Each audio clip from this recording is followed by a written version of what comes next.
Hi,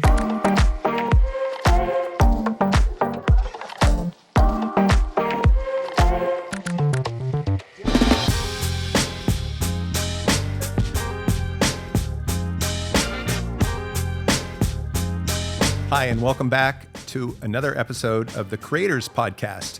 Normally, I'm sitting here with Sarah Dandashi, who's the host of the podcast, but she's gone, so I'm at the helm today, and I'm excited to be talking to Katie Bright and Sarah Mengoni. Katie and Sarah have worked together to create this new cocktail book based in West Hollywood called Once Upon a Cocktail. It's basically a tour through all of the coolest bars and restaurants that we have in West Hollywood with individual cocktail recipes and stories behind them. You're not going to want to miss listening to both of these women talk about their journey and what the book contains. So, thank you for coming on the Creators Podcast. I was just telling you guys that this is my first stint at hosting without Sarah, so, let's all just take it easy and move forward. We'll be kind on you. Yeah, okay, thank you. So it's the Creators Podcast, and today I'm sitting here with Katie Bright. Is that the right way to call it? Welcome to the bright side. Welcome to the bright side. Okay, welcome to the Creators Podcast. Welcome to the bright side. And we're also joined by Sarah Mengoni. Mengoni. Okay. I was thinking of Mangione, the musician, but no. Yes, Mengoni. Okay. All right, Sarah and Katie. Yes. Great to have you here. Thank you. Thanks for coming for the discussion. Thanks. We have been doing these podcasts on creators of West Hollywood now for a few months, and they have been fascinating because it really allows us to dive into what makes West Hollywood the creative mecca that it is, and that creates so many interesting people and businesses that really end up getting translated across the world in different ways. We really kind of think of this as ground zero for awesomeness. So we wanted to have you on. Thank you. Katie, we've known each other for a while now. We've done a few projects together over the years. Yeah, I think this is the first one that's gone live. Yeah. Right? Yeah. So there's always a first time for everything. So Katie, why don't you just start and just tell us a little bit about yourself and what you do and overview of you. Thank you. Just to backtrack on what you were saying about this being the hub.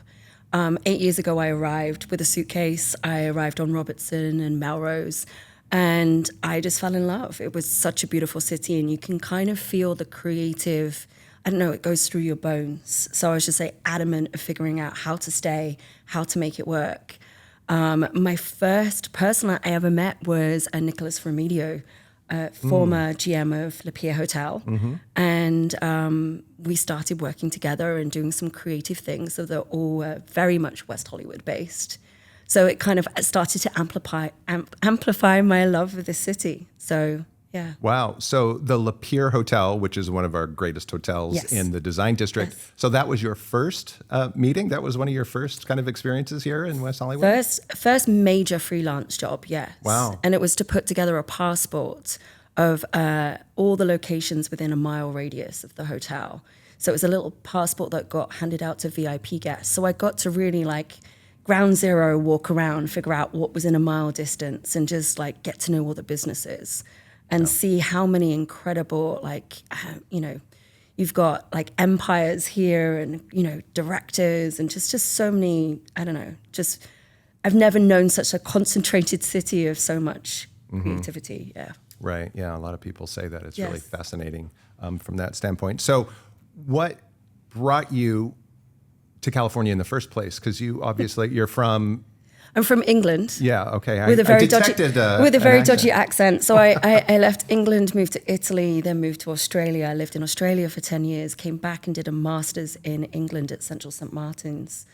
And then after, I just struggled where I fitted in England. I'd been absent for 15 years at that point.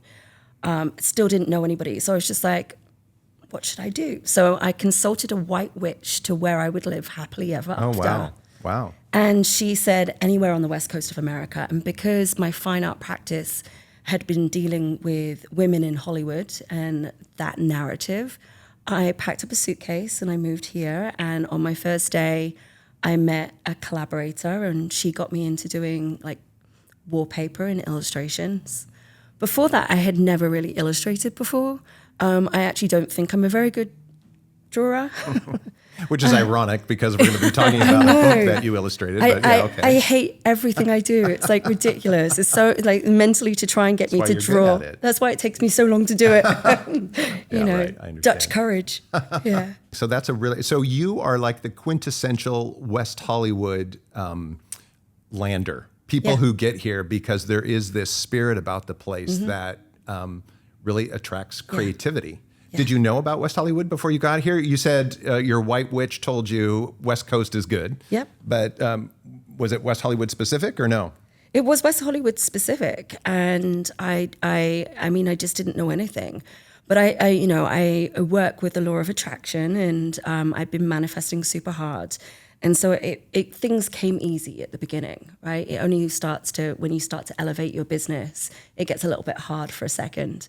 Right. But yeah, I met really good people that really guided me into this city and showed me the way. And I mean, I'd never worked in interior design before, and now I have a wallpaper company. And so it's just like, it's strange how when you're open to suggestions, things happen. Yeah, I think that's really true. And there's something about, still I think about Los Angeles in general being the land of dreams, and people across the world still kind of envision that romantic notion of Los Angeles being the place that can happen. And, whether that's really true or not anymore, I don't know. But I do think it's true in West Hollywood, honestly, because I've heard story after story of just like yours, of people who I can tell you thousands of stories. Yeah. Like to get my first apartment, I didn't have any credit. So I just found a landlady that was willing to take chances. You don't really hear of things like that. So you just, people like you, they give you a chance. And I think my whole history of being here in West Hollywood is people taking chances on me. So I think that feeds into the, if you set your mind and you work really hard, you can make things happen. Right. So it's still, the California dream is very much in existence. Yeah, that's amazing. So, Sarah, I wanted to bring you into the conversation and hear a little bit about your story. Tell us, what's your background? Well, first of all, thank you so much for having us here today and for your support of the book. That's very much appreciated. Yeah, we'll talk a lot about the book in just a second, but of course. I have worked in bars for longer than I should admit, but it's been more than 2 decades. Much of that time I've spent running bars for Kimpton, which is a boutique hotel group. I have, in that time, been fortunate enough to be able to work with a number of leaders in the industry who have been generous with their knowledge and their support of my career, and been very supported by my company in getting some special certifications and getting education that's allowed me to really to continue to grow in my field and do new things over and over again. I was working actually at the Kimpton Lapeer. Right? Lapeer is a Kimpton bar. Yeah. That's where I was working when Katie and I met. Okay. Yeah. So this was back in the beginning when Lapeer just opened, probably, or? This was post-COVID. Oh, post-COVID. Yeah, this was post-COVID. I guess we should talk about, kind of why we're here and talk about what got us here. On our desk is sitting a copy of Once Upon a Cocktail, which was really, Katie, your baby, your brainchild, right, from the start. And I know it's been a few years in the making. And we, as Visit West Hollywood, got involved because the cocktail culture in West Hollywood is really important for visitors. It's almost like a calling card for what makes West Hollywood cool. You talk about the bar at the Kimpton, you talk about all the amazing nightlife venues and the bars and restaurants here. And we got involved because all of our hotels in West Hollywood have really interesting bars, some very historical ones that have amazing stories to tell. And I just thought it was a fascinating way to get involved, because normally a tourism bureau would not be, getting involved in a cocktail book. It's a little, it's very West Hollywood of us to do that. So why don't you talk to me, Katie, about the inception of this and how you got to this idea. Well, thank you. It started like 5 years ago. I was in between work, and when I'm in between work, I always start an idea. So the infancy started then. The major look of it started at that point. And like anything happens, I then got a project and I had to put it aside. But during COVID, I had the opportunity, because I call it like the radio silence of jobs, like we were all out of work. I got to then pick it back up. And it was that sweet spot between Christmas and New Year, or, the holiday period, that I went in to see Nick. And I put down a pitch deck. And we'd all felt, in particular in West Hollywood in California, such hardship. It was a pretty terrible time here. And I'm very passionate about people and stories, and, from whether it's the bartender to the owner to, the corporate group. I love everybody. And Nick was just like, this is the right time to do it. And of course, it started off maybe having 20 participants. We've ended up with 54. I didn't think we'd need glossaries. I didn't think we need a lot of things, which is just why it then took 2 years to come to fruition. But Nick, so I'm just going to break in here real quick and say, so the cocktail book called Once Upon a Cocktail is, how many pages did you tell me it was? It's 200 pages. Okay, it's 200 pages featuring how many cocktail recipes? 54. 54 recipes that are iconic or unique to each of the venues in a West Hollywood restaurant or bar, right? Yeah. Well, what essentially started to be a book, a cocktail recipe book, then became a book about drinking, because there are certain venues in town that are not particularly known for their cocktails, and we became quite clear early on that we'd be trying to figure out how we would represent that without giving an illusion or breaking the respect of the bar. We curated it in a way, or diverted to something. If it was known for good times, we put them with a vodka soda, which is not a cocktail, but it's a conversational piece about the bar and it's good times. So it doesn't matter what you drink, everything's going to be pretty good. But so we became. I mean, that was a different. We'll go to, I'm sure, cocktail curation thereafter. But I was sat with Nick, and within seconds, he'd introduced me to Sarah. And I didn't think that we needed to elevate the book that way. It was nothing that I initially thought, because, I was just going to take a recipe from a bar and print it. And then Sarah, I mean, it's become an idea that has become an education. And Sarah has taught me a lot about the cocktail industry, the liquor industry, like that I never knew before, and all the rules and the regulations. And with Sarah being involved, we really did elevate the whole book to something that could be noteworthy for maybe an award in any hospitality. Like we went into recipe checks. Like, it cost $5,000 to do recipe checks. We had to buy all the liquor in, spend 3 days remaking everything, making sure that the wording was correct. I mean, we went to crazy levels to make sure that this is accurate, so Sarah's peers can, respect it. Because the version that I did have would have just been dodgy.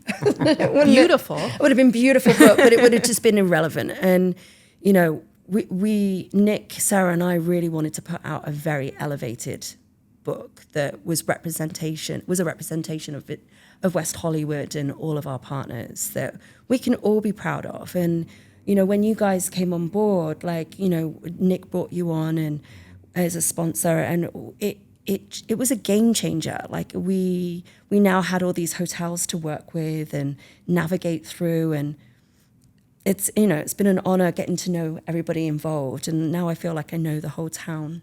Yeah, I'm sure. That's amazing. You originally concepted it as a cocktail book. You said so I call it a cocktail recipe book, but it seems like maybe you call it something bigger than that, or there's a higher purpose in some ways with it? Or? It's definitely a book about people and the people involved, from yourself to the bartender to Nick to there's over 100 people involved, which is insane. And, in trying to pull everybody in and make everybody understand what you're doing has been pretty difficult, especially, as the concept's been evolving. I mean, I didn't think it would look like this at all, but, How complicated are the recipes? Maybe that's for you, Sarah. They run the gamut. As Katie said, we wanted to represent bars with the drink that made the most sense for that place.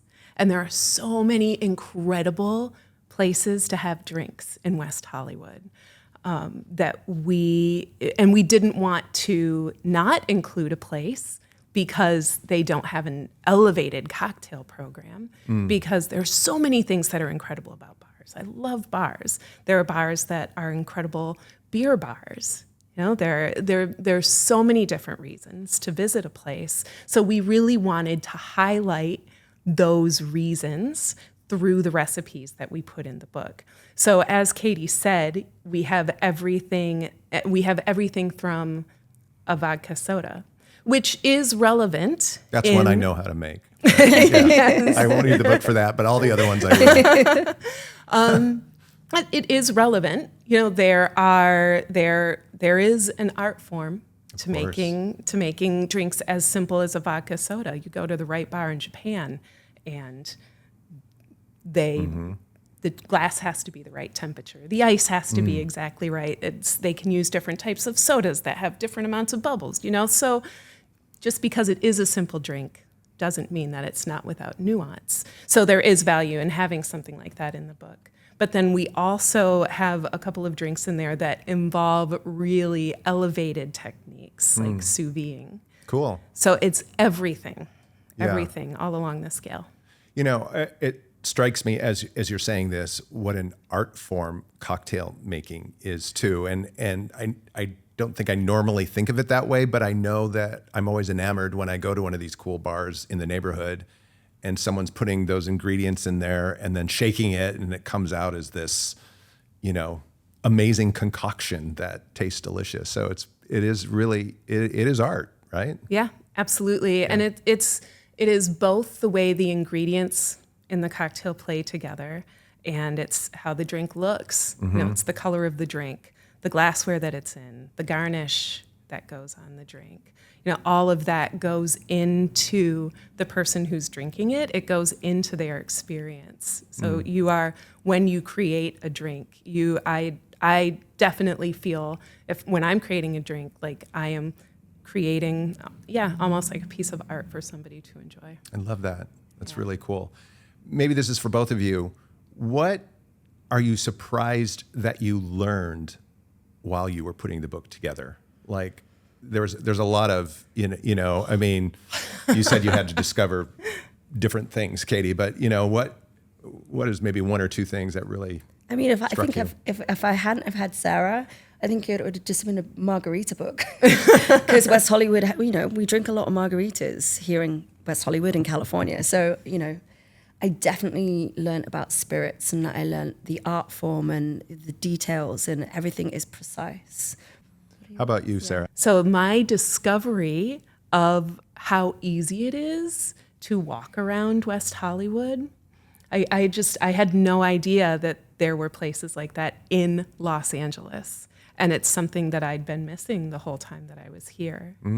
So I think West Hollywood itself, with all of its variety of places to go and things to do, all within this 2 miles, is really that was the coolest thing that we would walk one end of the city to the other end of the city. We'd walk miles, and one day we did 11 bars for research.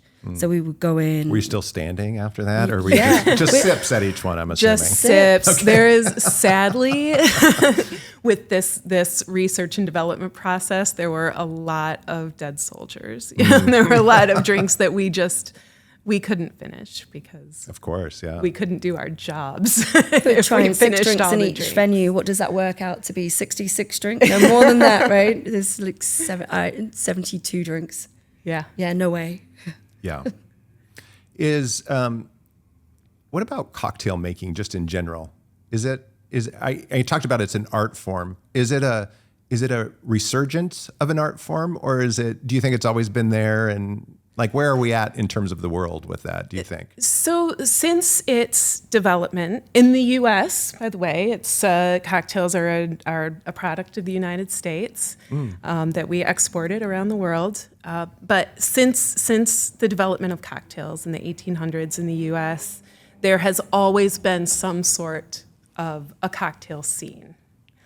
Now, whether that was the highly crafted, sort of elevated cocktails that we're used to now, or, whether it was sort of what a lot of us in the industry refer to as the dark days of cocktails, when people were throwing, flavored vodka and a liqueur into a martini glass and calling it a cocktail, that was still people making drinks. Those were still cocktails. So there always, since the development, there has been a cocktail scene. Things have been changing a lot in the past few years. With COVID, we saw a big switch towards more nostalgia drinks. People wanting a lot of drinks, especially from the 90s. The 90s became huge. What's an example of a drink from the 90s? Like the Cosmopolitan. Okay. Espresso martini, which is now, espresso martini is one of the most popular drinks in the country right now. So those are two hugely popular 90s drinks that have, since that little resurgence, have still, the espresso martini, like I said, is still going so strong. Yeah.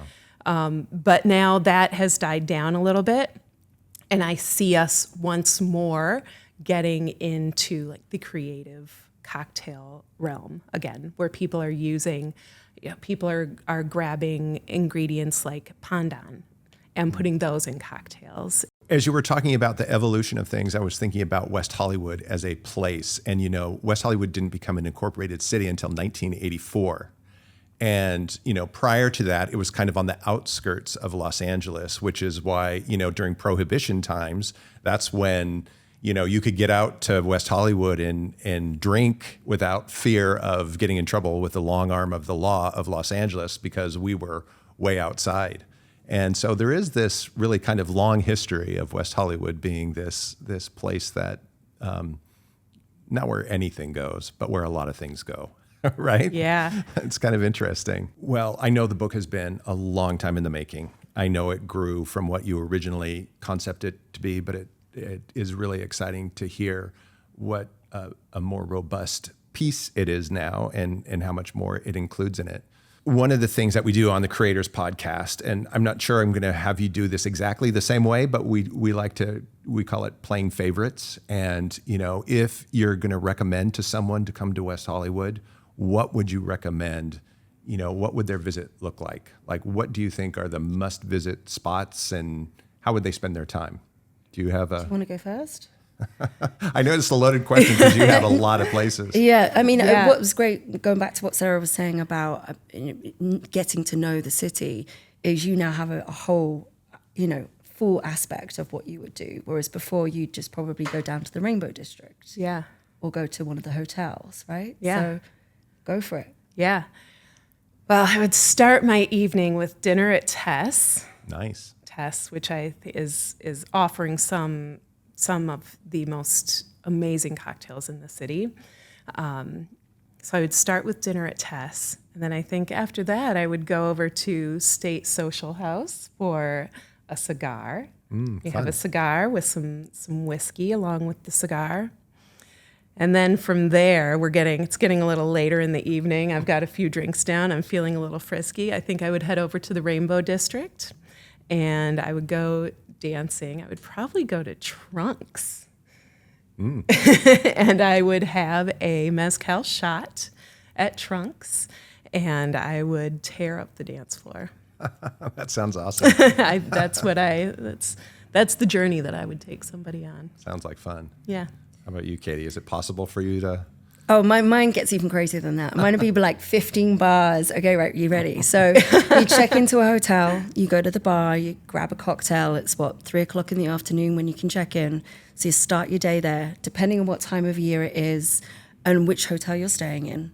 I mean, there's so many great ones here. I would definitely then start probably up on the Sunset Strip, because it's kind in the book you'll see I've broken it almost down into 3 segments. So if I was at the Sunset Tower, I'd shimmy down the road, probably go to I definitely would have to go to the Saddle Ranch for some French fries and something. That place is great. Ride the mechanical bull, then pop into the Andaz, definitely go to the rooftop, grab a drink there, then slide over the road to the Pendry, and then zigzag over the road to Katana. I mean, I would just literally that would be day 1 if I was staying up on the Sunset Strip. Yeah. So go to Katana, then over to Hotel Ziggy, catch a band, then walk all the way down to the Rainbow, take whoever I was with around the Rainbow, because the Rainbow Bar and Grill has so much incredible paraphernalia, like left in from the days that Marilyn Monroe and was there getting engaged. So yeah, we'd probably be doing that. And then if I was staying somewhere else, or we'd probably definitely Sunset Marquee too, that would kind of slide down on Oltolomo. Yeah. And it is amazing how many amazing places there are to visit, right? Mm-hmm. You need a couple of days at least. Well, I think it's an amazing publication. I can't wait till we actually get copies. So we sit here and we're about October of 2023. Yep. And so we hope to have those books soon. So, ultimately, we'll have some at Visit West Hollywood, but you're going to have these books available for purchase at, give me an idea of... We're in Book Soup. We're in Hauser and Wirth. We are in Circus of Books. We're in the Andaz. Springboard have bought one for every single room. The Chamber of Commerce is selling them. Where else have I got? At the One Hotel, we've got... Everybody's been involved, whether they're a venue or not. People have just they're just helping and see the vision. You talk about friendship and dreams and, how a community comes together to share in it. It's really unique, which I think is really what makes West Hollywood cool. And why I love doing these creators podcasts is meeting people like you guys who are actually doing it and making it a reality. So thank you for doing that. And thanks for coming on today. Thank you so much.